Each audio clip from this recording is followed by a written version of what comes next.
Okay, it's time for a story from way back in the early 2000s. As I started to become a manager, one thing I noticed is that sometimes you would interact with people that you're managing who would overinflate their own role in the world.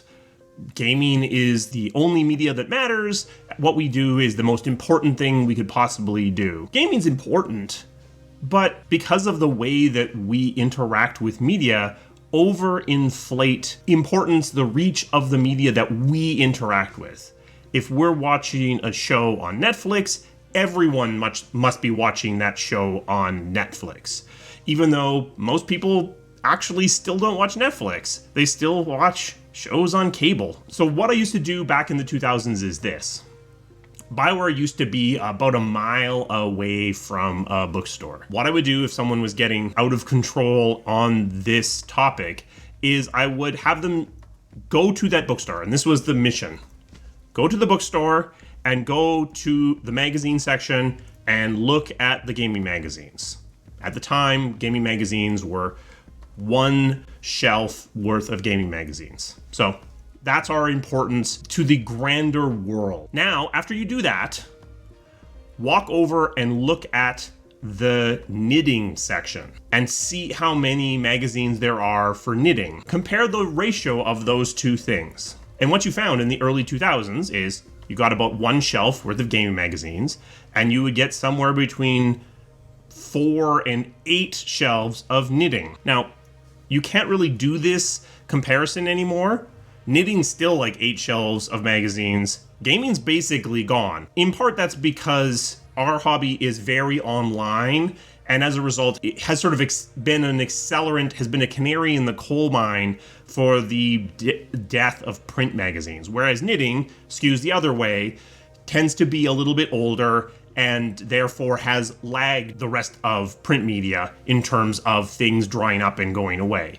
But in the early 2000s, this comparison still made some sense. The point is that when you're inside of the media bubble of whatever you're consuming, it's difficult to see how other people outside that bubble actually view you. BioWare is a very important company in Edmonton from a tech perspective, and yet nobody knows who I am. Very few people even know that BioWare existed. The reason why people might know that BioWare is here is because of some of the things that the founders did after they left BioWare.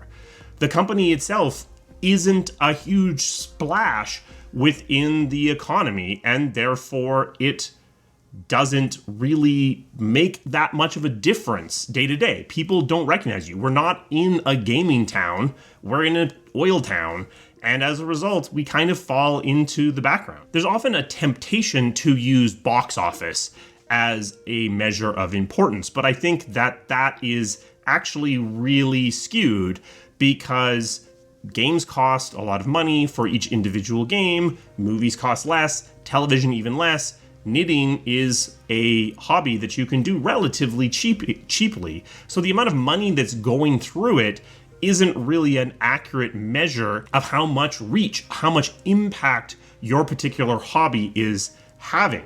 I mean, by that metric, you could argue that food is the largest, most impactful thing because that's where a huge percentage of people's income actually goes.